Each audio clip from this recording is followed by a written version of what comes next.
Hello प्यारे साथियों, आप सभी को नमस्कार, गुड मॉर्निंग। उम्मीद है आप सभी लोग स्वस्थ होंगे, मस्त होंगे और खुशहाल होंगे। हम लोग पिछले क्लासेस में जो आपके कोलाइडी विलियन थे, इनके हम प्रकार पढ़े थे। अब आज हम पढ़ते हैं कि आपके परमाणु क्या होते हैं या फिर परमाणु संरचना के बारे में जानते हैं, जिसे हम इंग्लिश में कहते हैं एटॉमिक स्ट्रक्चर। ठीक, चलिए हम सबसे पहले परमाणु के बारे में जान लेते हैं कि परमाणु क्या होता है, परमाणु कहते किसे हैं।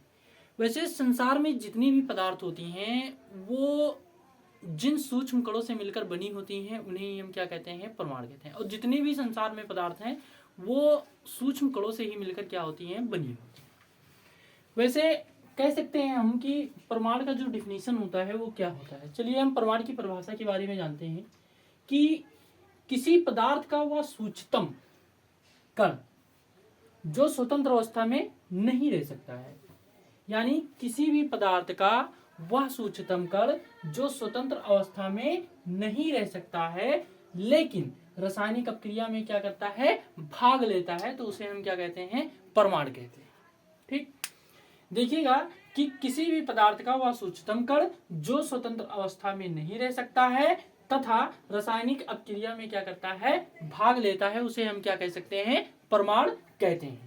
परमाणु शब्द जो है, परमाणु शब्द डेमोक्राइटस नामक वैज्ञानिक ने दिया था, जो कि कहाँ थे, एक ग्रीक के क्या थे, दार्शनिक थे। यानी परमाणु शब्द डेमोक्राइटस के द्वारा क्या किया गया था, दिया गया था, जो ग्रीक के क्या थे, दार्शनिक थे।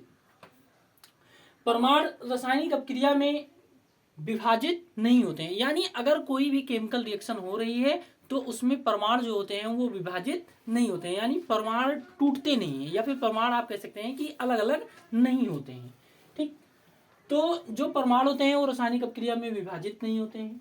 परमाणु जो होते हैं, परमाणु, अब आइए हम देखते हैं कि परमाणु जो होते हैं वो किन से मिलकर बने होते हैं, यानी परमाणु जो होते हैं वो किस चीज से मिलकर बने हुए होते हैं। तो जो आपके परमाणु होते हैं, परमाणु आपके इलेक्ट्रॉन, ठीक, इलेक्ट्रॉन आपके प्रोटॉन हो गए, ठीक, प्रोटॉन और न्यूट्रॉन से मिलकर क्या होते हैं, बने होते हैं। और जो इलेक्ट्रॉन, प्रोटॉन और जो न्यूट्रॉन होते हैं यही परमाणु के क्या होते हैं, अस्थायी कण होते हैं, या इन्हीं को परमाणु का क्या कहते हैं, मूल कण कहते हैं। ठीक, परमाणु को ना तो बनाया जा सकता है और ना ही इन्हें क्या किया जा सकता है, नष्ट किया जा सकता है। यानी परमाणु को ना तो आप बना सकते हैं और ना ही परमाणु को क्या किया जा सकता है, नष्ट किया जा सकता है।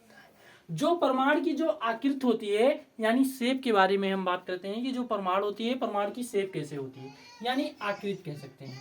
तो परमाणु की जो आकृति होती है, परमाणु की आकृति कैसे होती है, गोल होती है। कैसी होती है, गोल होती है। यानी परमाणु की आकृति जो होती है कैसी होती है, गोल होती है।